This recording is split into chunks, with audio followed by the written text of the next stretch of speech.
एक अमीर घराने की जवान लड़की को एक गरीब सड़क संगीतकार से प्यार हो गया। दोनों ने एक रात छत पर साथ बिताई। कुछ समय बाद उसे पता चला कि वह गर्भवती है। उसका प्लान था कि वह बच्चे को गुप्त रूप से जन्म देगी और फिर उसी बच्चे के जरिए अपने पिता को इस रिश्ते को मानने पर मजबूर करेगी। लेकिन जब वह 9 महीने की गर्भवती थी, उसके पिता को सच्चाई पता चल गई। दोनों के बीच जोरदार झगड़ा हुआ। लीला रोते हुए बाहर भागी और एक कार की चपेट में आ गई। वह कोमा से जागी तो उसके पिता ने झूठ कहा कि बच्चा जिंदा नहीं रहा। दिल टूटने के बाद लीला ने उस पर विश्वास कर लिया और उसने तय कर लिया कि वह लुइस से कभी नहीं मिलेगी। उसे नहीं पता था कि उसका बच्चा जिंदा है और नर्सरी में चैन से सो रहा है। लेकिन जल्द ही उसे एक अनाथालय भेज दिया गया। उनका रिश्ता जैसे हमेशा के लिए टूट गया था, लेकिन किस्मत को कुछ और ही मंजूर था। 10 साल बीत गए। लीला ने अपना सेलो वादक बनने का करियर छोड़ दिया और म्यूजिक टीचर बन गई। उधर लुइस अब भी सड़कों पर गाता था और अपने हर गीत में लीला की याद उड़ेल देता था। एक दिन किस्मत ने करवट ली। लीला के पिता बहुत बीमार पड़ गए। मौत के बिस्तर पर उन्होंने उसे सच्चाई बता दी। बेटी, मैंने तुम्हें बहुत बड़ा दर्द दिया है।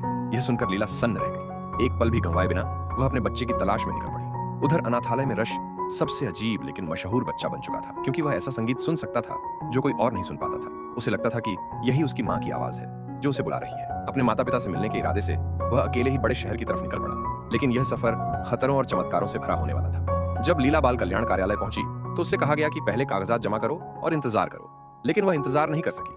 वह सीधे डायरेक्टर के पास गई और हाथ जोड़कर बोली, मुझसे एक बात बताइए। मैं हमेशा से उसे चाहती थी। मुझे 11 साल 2 महीने और 15 दिन बाद पता चला कि वह जिंदा है। उसकी आंखों में दर्द देखकर डायरेक्टर पिघल गई। जैसे ही वह रिकॉर्ड देखने लगी, लीला की नजर दीवार पर लगे एक गुमशुदा बच्चे के पोस्टर पर पड़ी। रश की फोटो देखते ही उसका दिल थम सा गया। उसे अंदर से महसूस हुआ यही उसका बेटा है। लेकिन बदकिस्मती से रश हाल ही में अनाथालय से गायब हो चुका था। उसकी एकमात्र उम्मीद भी खत्म हो गई थी।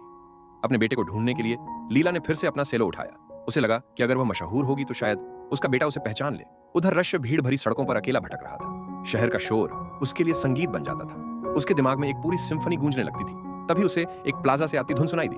वह आवाज की ओर गया और एक लड़के को बजाते देखा। उसका नाम आर्थर था और वही रश की जिंदगी बदलने वाला पहला इंसान बना। आर्थर ने उसके लिए गाना बजाया। रश की नजर उस वाद्य यंत्र से हट ही नहीं रही थी।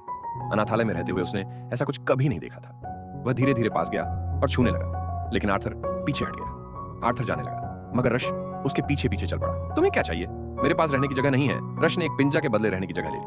आर्थर उसे एक पुराने खाली कॉन्सर्ट हॉल में ले गया, जहां उसी जैसे कई अनाथ बच्चे रहते थे और सड़क पर गाकर पैसे कमाते थे। उनका सरगना जॉन था। वही सबके पैसे रखता था और बिना उसकी इजाजत कोई कुछ खर्च नहीं कर सकता था। जब उसे पता चला कि आर्थर ने पिज्जा खरीदा है, वह गुस्सा हो गया। रात में सबके सो जाने के बाद रश ने चुपके से एक गिटार उठाया। उसने पहली बार उसे छुआ और जैसे ही तार छेड़े एक जादुई धुन निकल पड़ी। यह उसका पहला मौका था, फिर भी वह जन्मजात कलाकार लग रहा था। जॉन ने उसे जिंदगी में एक बार मिलने वाला हुनर कहा और संगीत का मतलब समझाया। उसी दिन से रश की जिंदगी बदल गई। क्या रश अपने माता पिता से मिल पाएगा? क्या लीला अपने खोए हुए बेटे को ढूंढ पाएगी? कहानी अभी बाकी है।